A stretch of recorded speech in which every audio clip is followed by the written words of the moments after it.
Daughter suddenly hates school, dad plants hidden camera in her hair.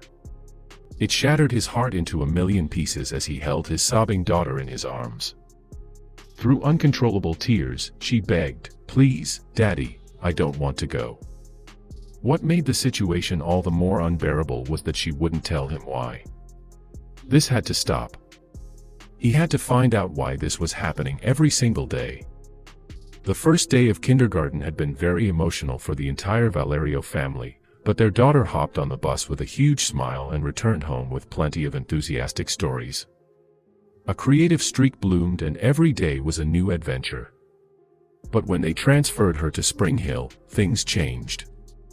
What started as a bright, beaming grin quickly turned into long stretches of silence and one-word answers or shrugs when they asked how her day went. Tomas and his wife exchanged worried looks over dinner. Adjusting to a new school could be difficult, but if she wouldn't talk, how they couldn't help her. Maybe it was a bully. Perhaps the teaching methods were different and she was struggling. Tomas picked up the phone and called the school. He couldn't wait any longer. However, when he finally got answers, something didn't add up. Every part of him still felt something was very off. What was the school's reason? They said that their little girl was having trouble adjusting to her teacher, Mrs. Duncan. The woman had a fairly powerful voice, so it could carry over the whole classroom of chatting children. It would sometimes surprise the kids, but they would get used to it. According to them, she just needed time. Both parents weren't buying it. Tomas watched as his daughter degraded into a shell of a girl, beaten down and hating her days. It got so bad that she started to ask to skip school. Then the asking became begging, which turned into tear-filled meltdowns. Tomas held his daughter in his big arms and tried to hold back his own tears. This had to stop. But what could he do? The school principal wasn't helping at all, and any request to watch the woman would only result in the teacher being on whatever best behavior would placate them. No, he needed to take direct action. He picked up the phone and called the police station. He wouldn't give them the details just yet, but he got enough answers to know if he could move forward with his plan. The next day, as they were getting their daughter ready, he pulled out a small recording device and secretly hid it in her hair under a big white bow. They were going to hear exactly what went on with Mrs. Duncan. What they didn't do was tell their daughter. The last thing they wanted was more stress piled on the girl's already heavy day. Tomas waited impatiently for 3 p.m. to come, so he could get answers.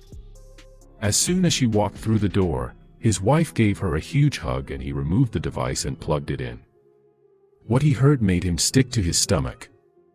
The teacher wasn't just loud, she was a bully. She screamed most of the time and regularly belittled the students.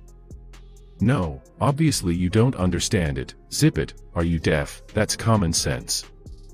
Both parents turned pale, then they turned red with rage. It was time for the next step. No, they weren't going to the teacher or principal. They would go directly to the school board. After all, the headmaster's attitude towards the situation was that they were sheltering their daughter too much, and the girl just needed to toughen up. They stood before the board and presented their case. What happened next, the Valero family couldn't believe. The final decision was to discipline the teacher and move their child to another classroom. But what about the other kids? And if a teacher had been a 13-year bully, one slap on the wrist wouldn't change anything. No, they wanted her out of the classroom. Tomas gripped his phone tight as the school board said the recordings were inadmissible because it went against their policies and rules. The cops told him they should have given more details beforehand, but now they couldn't help. No one would do anything. Had the world gone crazy?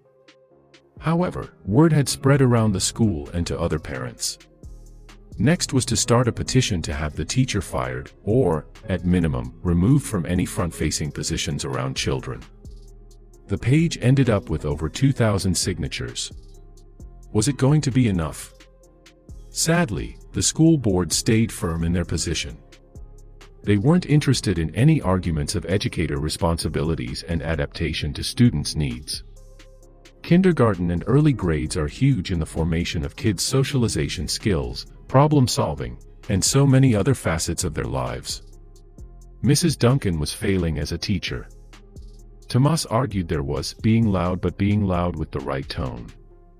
Kindergarten should be a place of fun and excitement as well as a safe space to make mistakes and learn from them, and not be punished for them. The end result wasn't what they hoped for, but it was better than nothing. First, their daughter was transferred to a new classroom, and the change was almost immediate.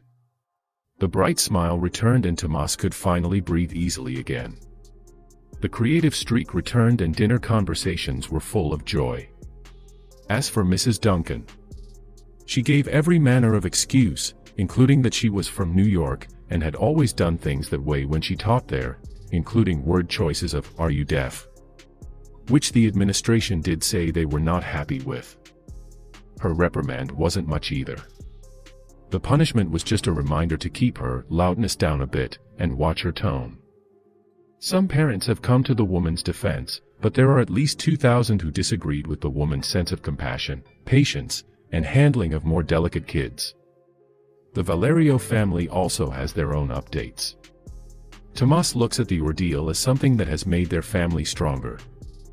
Their children know their parents will always be there for them and fight for them. They've also found better ways to communicate about what's happening at school. Their daughter is now happy, and that's all they want.